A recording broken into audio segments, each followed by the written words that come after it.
I'm not really sure what look I was going for here, but it's giving nerdy dominatrix, and I can promise you that I am not the latter adjective, only the former. The reality is, I didn't feel like changing out of my clothes I already had on today, but you all deserve at least a little razzle dazzle. So this is what you get: a choker and a bracelet, and let's just roll with it. What's up, y'all? Welcome back to Opinionated Diva Presents Plenty of Tiff. I am your host, Tiffany, aka Opinionated Diva. And if you thought last week was a lot, buckle your seatbelt because the world is officially spinning out of pocket. It's a beautiful day here in New York, but the internet is a dumpster fire in the middle of the desert. Today, we're talking about that thin line between being a legend and being a liability. We've got celebrities having public meltdowns over luxury problems. We've got surprises that feel more like calculated PR. And we've got people trading their entire careers for a racist rant and a good feeling. But before we get into the heavy lifting, we have to talk about the icons who are making moves, making boundaries, and in some cases, making us scratch our heads 30 years later. I have my receipts filed and my side eye calibrated for maximum impact. So let's go ahead and get into it, the diva drop. Now, when I say diva, usually, that means it's with respect, the talent, the aura, the it factor. But sometimes being a diva, and I should know, means dealing with the drama that comes with the crown.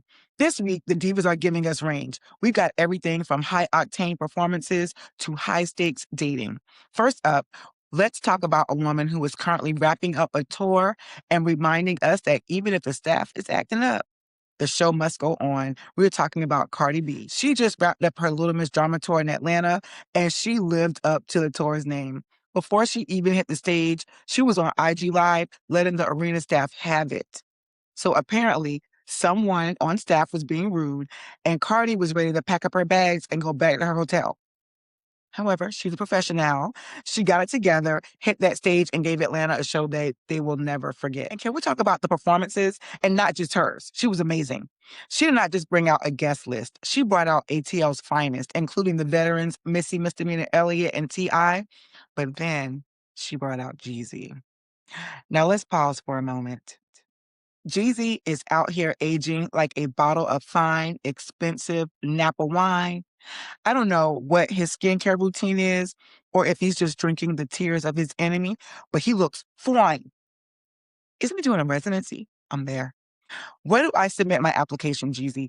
Is there a LinkedIn easy apply button to be your future ex-wife? And if so, I'm ready. But seriously, seeing Cardi wrap up this tour with so much power, she didn't just perform, she made you feel the atmosphere. And she actually is a real comedian. She was funny as hell in between her sets, right? And I can't help but notice the Beyonce references and how to do a concert. But let's move on to the next thing. That would be from the stage to the page.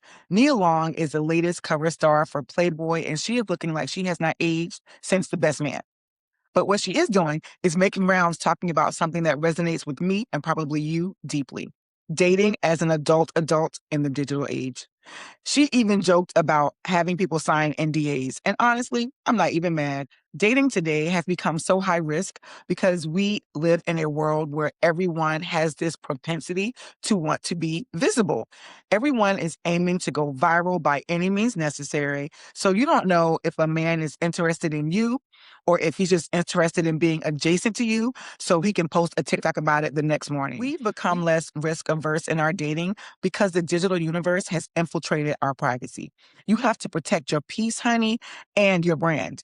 If you're coming into my space, sign those papers, leave the phone at the door, and let's see if you actually have a personality behind that Instagram handle. And I must say, they should have never let regular, schmegular, degular ninjas or ninjas get verified check marks. But I digress. Nia is teaching a masterclass in boundary setting, and I am here for it all. And lastly, I have to round out my dose of diva drops with the one and the only queen of hip hop soul, Mary J. Blige. She recently sat down with Scott Evans on his Guest House podcast, which I absolutely love. And first of all, I have to commend her for the growth. Mary admitted that she used to hate doing interviews. She said that she was terrible back in the 90s, around 94, which was the height of her success in her career at that time. To be able to look back 30 years later and acknowledge your own lack of maturity, that is a the definition of evolution. Mary has always seemed down to earth to me, but this new transparent Mary is a breath of fresh air and growth. But let's talk about her revisiting that 2012 Burger King commercial. You remember the one? Mary standing on a table singing about crispy chicken, fresh lettuce, 3 cheeses, ranch dressing wrapped up in a tasty tortilla. Mary said it crushed her. She said she lost friends over it, which I would love to know who those friends were. Like, were they activists or were they just hungry? She blamed bad management, saying the final cut wasn't what she signed up for. But I have to ask the Plenty of Tiff question. What about the management of self? Mary, my queen, did it sound like a good idea in the booth? When you were laying down the vocals about a snack wrap, did it speak to your spirit? This reminds me of the intro to Betty Wright's Tonight is the Night, the live version, where she tells the audience the story of taking the song and playing it for her mother. And her mother replied, I like the music. You know, baby, that melody is really nice, but I know you're not going to sing that song. This is what I think of every time I hear Mary J. Blige 2012 Burger King commercial. And listen, today's chicken wrap price is not yesterday's chicken wrap price. Understand that every celebrity wants to sell us everything from fast food to car insurance, looking at you, Vivica Fox, and iced tea. But there's a way to do it. She said her friends were angry. And look, I was in that angry category too. It felt like a caricature. It was like, Mary, why? But let's be real. Mary was not the only one doing the absolute most for a check back then, even way before Mary. Do you remember that McDonald's commercial when it was in the 90s where they had rockin' hot cakes and the pancakes were literally being used as turntables? Or Busta Rhymes doing that Mountain Dew commercial where he's screaming at a soda? If I had my platform back then, I would have gone on a rant that would have cleared the airwaves. But also back then, I just had to keep that frustration to my teenage self and wonder what the hell was going on in my R&B and hip hop world. It's a cautionary tale, y'all. Take the check, but check the vision, because 14 years later, we are still talking about that damn chicken wrap. And it is also still very good. Okay, now it's time for my favorite part of the show, shine, shade, or side eye. And today we are traveling all the way down to Houston, where a certain rookie officer decided to turn the local news into her own personal horror film. And whether she wanted to have a starring role or not, she's a villain nobody asked for. Let's start with a little bit of shine. I have to give it to the Houston Police Department. Usually, when you talk about internal investigations and yada, yada, yada, it's a years long wait and a whole lot of red tape. But they saw this video and they said, absolutely not, and relieved this officer of duty within 24 hours. They took her badge, they took her gun, and they made it clear that this type of behavior has no home in their department. So shine to Houston Police Department for not blinking. But now let me get to the shade of it all. And when I say shade, I mean a total eclipse. I need everyone to hear her entire government name, Officer Ashley Gonzalez, and you're lucky I don't know your middle name. She was just sworn in this past January and assigned to the South Gessner Patrol Division. But before she even got her boots broken in or even got her boots on the ground, she decided to hop on social media and go on a rant that was so racist and so vile. It makes you wonder how she even passed the psych evaluation. In this video, Ashley is bragging about confronting someone she claimed tried to steal her wallet. And she says, and I quote, y'all don't know how good it felt to say the N word out loud. Oh my God, I felt like I was back in the Marine Corps. Side conversation. I'm going to need my military peeps to chime in and confirm what homegirl is talking about. What be happening on base that us civilians don't know about? And I'm sure a lot. I mean, come on, I get it. But I'm going to need more intel, please, and thank you. But back to Ashley Gonzalez. Miss Ma'am, are you not Latina? Let me get serious for 1 second. There is this specific dangerous element of anti-Blackness that exists within some parts of the Latino community where people think as long as they aren't Black or as long as they can convince themselves they aren't Black, that they have a better status in this country. They think that they've been upgraded to the VIP section of America. Honey, please. But Ashley, let me break it down for you. We are all in the same barrel. When you use that word, you aren't elevating yourself. You're just proving how deeply you've swallowed a lie that was never meant to protect you to begin with. You think because you have the badge that you no longer have, and that you were in the Marine Corps, which you no longer are, that you're on the other side of the line. The truth is, the people you're trying to impress with that language will drop you the second you stop being useful. But you've always given me that you're not of much use anyway. You're really out here abusing your status against the very community you should understand the most. You're not back in the Marines, honey. What you are is back in the unemployment line. And isn't it ironic? So, former officer Ashley Gonzalez, you get all the shade today. You traded your career, your reputation, and your integrity for that good old feeling of a racial slur. I hope that good feeling lasts a long time because the relieved of duty feeling is going to last a lot longer. So, Houston Police Department, keep that investigation going because I'm pretty sure there's some unlawful stops and all of that arrest with this girl for Ashley. So, but you know what, Ashley? Despite me being stupid and a thief, I do moonlight as a resume writer should you need my services. Now, let's pivot to something that makes my heart and my ovaries smile. We are giving all the shine to the bad gal herself, Rihanna. Riri just graced the cover of W magazine, and she brought the ultimate accessory, her daughter. Can we just talk about this baby for a second? She is the definition of scrumptious. She is chunky, angelic, and those cheeks are doing all the heavy lifting in that photo shoot. Now, if you don't know, I am the undisputed queen of typos. So I was in my group chat and I was trying to tell my girls I wanted to steal the baby. But I typed I wanted to stake her, like a steak. But then I thought, honestly, this works because she is so deliciously chubby. I could literally eat her up, okay? But on a real note, look at Rihanna. Motherhood looks incredible on her. Being a billionaire looks incredible on her. She is out here glowing, thriving, and showing us that you really can't have it all without breaking a sweat. Now, Ree, I know that album girl is coming. Your Navy has been patient. Even though she's a Pisces, hello, we are in Taurus season. And as a Taurus, I'm very patient. So just follow my lead and you shall be rewarded. If this W cover is a preamble to a new musical era, then sign me up. Motherhood has not slowed her down. It just made the legacy look more legendary. Rihanna, keep giving us the blueprint for how to be a boss and a mama at the same damn time. You and that chunky little angel get all the shine today. Now, it would be remiss if I didn't talk about Coachella for a quick second. But here's the thing. I know my audience, and y'all aren't necessarily the wearing body glitter and suede fringe boots in 100-degree heat or sleeping in a tent kind of crowd. We like AC and we like high thread counts and a bathroom with a door that shuts and locks. And if I'm being 100% honest with you, I'm not really invested in Coachella unless the stage is turning into a pyramid and the initials on the bleachers say BK. If Beyonce isn't there, I'm basically just checking the weather. But for the sake of not being the old auntie hating from outside the club because I can't get in or because my knees won't let me, I have to give credit where credit is due. First of all, Carol G, honey, she has officially gained a new fan in me. The snippets that I saw of her performance were caliente. The energy, the production, the moves, it was giving everything it needed to give. And then there's Sabrina Carpenter. And no offense, Swifties, don't come for me. Don't come for me. I don't need death threats and all that stuff. But Sabrina is a true showgirl. Her vibe on stage is magnetic. She knows how to work a crowd. And her bringing out celebrity guests was a major flex, right? I mean, Madonna, the queen of pop, that is a moment in and of itself. But we have to give a serious side eye to whoever stole Madonna's original wardrobe pieces from her collection.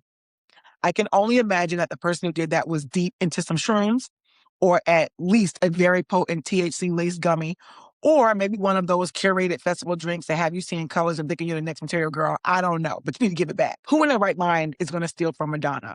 So absolutely Coachella chaos, equal parts entertaining, and why is security not doing their job? But that's Coachella for you, right? I'll be over here in my AC watching the highlights on my iPad, just like God intended. Also, shout out to Cat's Eye because they were great too. And I can't remember the member's name, but I know that she's taking her mental health break, but I did see her at Coachella, and I think she was on Pink Panther's stage, right? I think she did a little cameo there, so kudos to her as well.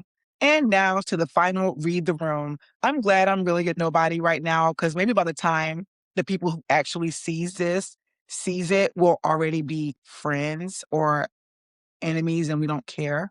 But I got to talk about it. As relevant as my segment Read the Room is, I have to admit that it is exhausting that every week it never fails that somebody reads their social media analytics more than they do the temperature of the culture. This week, I checked the pulse of the entitled and Chile.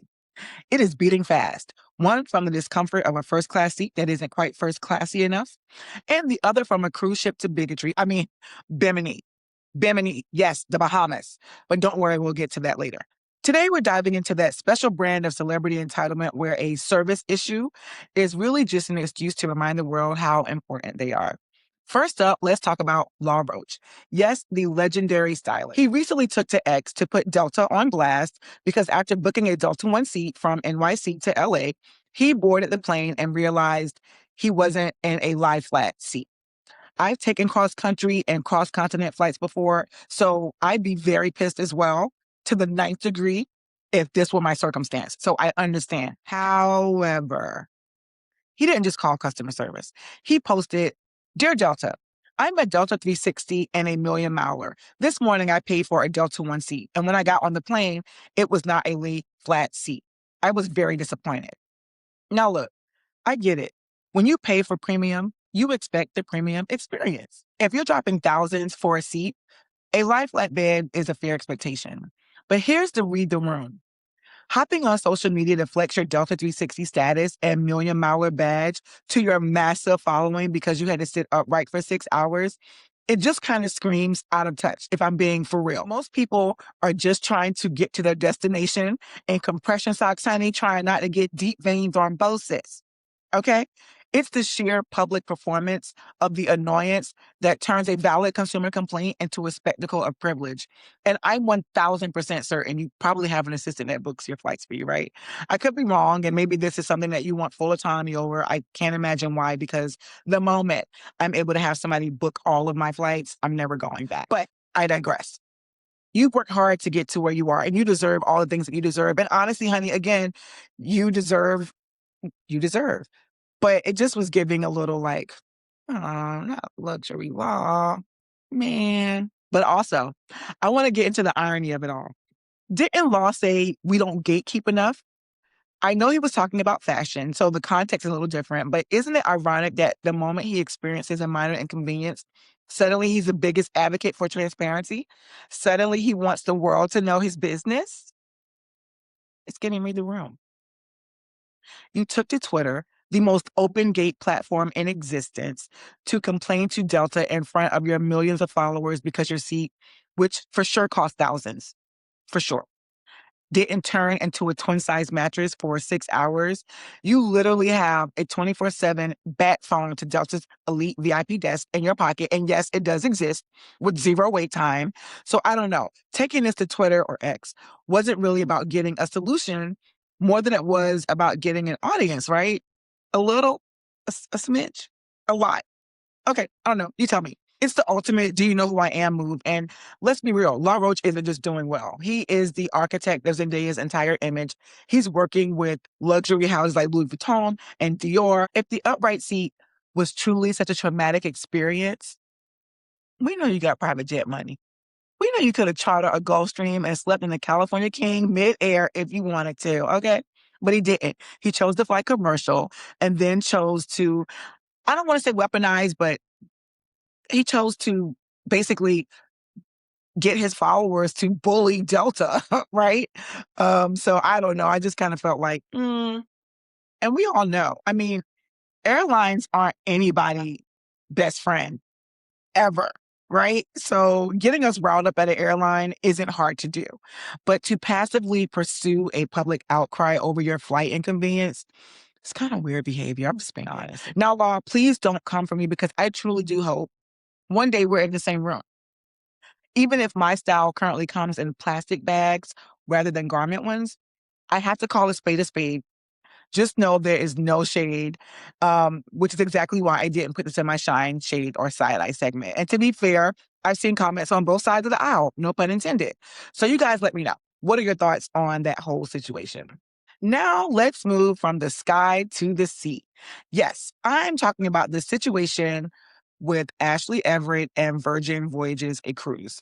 Now, if you aren't familiar with Ashley, it is because you are not a member of the Beehive, duh, which 1000% explains why every headline said Beyonce's former dancer or Beyonce's former dance captain when posting about this story. And I must say, it is a story that serves as a masterclass and why you should probably call a manager or send a private email before you try to cancel a whole company on the internet. Ashley took to the internet to put the Virgin Voyages on blast, claiming she was kicked off the stage in the ship's nightclub when Single Ladies was playing. And of course, she had to drop the "I was literally in the video" bit. Okay. We get it, but being in the video doesn't mean you own the stage on a commercial cruise ship. And here's where the read the room clock starts ticking. First, the footage came out. The stage she was talking about was barely the size of a service elevator. It was a safety hazard waiting to happen. Second, eyewitnesses and other videos show that the staff asked everyone to get off the stage, not just her. It wasn't a diva versus the world moment. It was a security wants to go home without a lawsuit moment. But Ashley didn't stop there. She doubled down with a series of posts leaning heavily into this idea that she was being discriminated against. She suggested the vibe shifted and she was treated differently based on her hairstyle, specifically when she was rocking cornrows. Now, I take claims of discrimination very seriously here at Plenty of Tiff, but you have to be really careful about that word, okay? Especially over a crowded dance floor. Fast forward, and suddenly the narrative flips. Ashley posts an apology saying she had more clarity on the situation after speaking with leadership. And would you look at that? That clarity just happened to come after Virgin Voyages moved her into a massive top tier suite. So I do have to ask the question, Ashley, are they more or less racist now that your room has been upgraded? Did that discriminatory vibe kind of evaporate the moment you saw the thread count on those luxury sheets you were in? That is a problem with these social media callouts. You can't scream a systemic issue in the morning and then post a thank you for the upgrade in the afternoon. It trivializes real struggle and it makes it look like your principles are for sale for the price of a balcony view. And while I'm at it, I've been simmering on this for 3 years, but Beyonce and Mama Tina are the reason why I've been quiet. I know I have a short memory, but don't think I forgot back in 2023 when you spent that entire summer liking shady comments about the Renaissance tour being overrated, only to suddenly post that a friend surprised you with tickets because you weren't going to go. You went from, oh yeah, I wasn't going to go, to now you went in the front and all that. If I had my podcast back then, you would have landed on my shine, shade, or side eye list. But I'm watching you now have sleep because I'm not as bothered. Beyonce might be a saint who lets you stay in the loop, or she probably doesn't even know. Who knows? Sending you boxes of sacred and inviting you to events and all that. And you know, it's fine. I'm sitting here looking at my hair, which is fried, girl, like chicken tenders at the new church's chicken and flat bush. It's okay. I'm going to let you use this Beyonce adjacent status for only but so much longer. And look, seriously, for the sake of being timely, Luxury Law and Ashley Everett caught the strays this week. But if we're being completely honest, they are just the latest faces in a sea, no pun intended, of complaining celebrities. It has become a thing for the rich and famous to have these very public showdowns or meltdowns, depending on who you ask, with companies over things the rest of us couldn't even fathom that we would get a response to, right? Especially a public one. They take to the internet to air grievances, which is whatever. Um, and you know, that's fine. We don't have that privilege and it's okay. But here's where it's unfortunate. When a regular, schmegular, degular person goes viral for a complaint, it's usually with some level of embarrassment attached to it or desperation. It's never a "do you know who I am" kind of power move disguised as a consumer concern. At the end of the day, our faves can really get on our nerves. We love the talent and we follow their money moves, but sometimes the narcissism just leaks out of that penthouse and onto our timeline.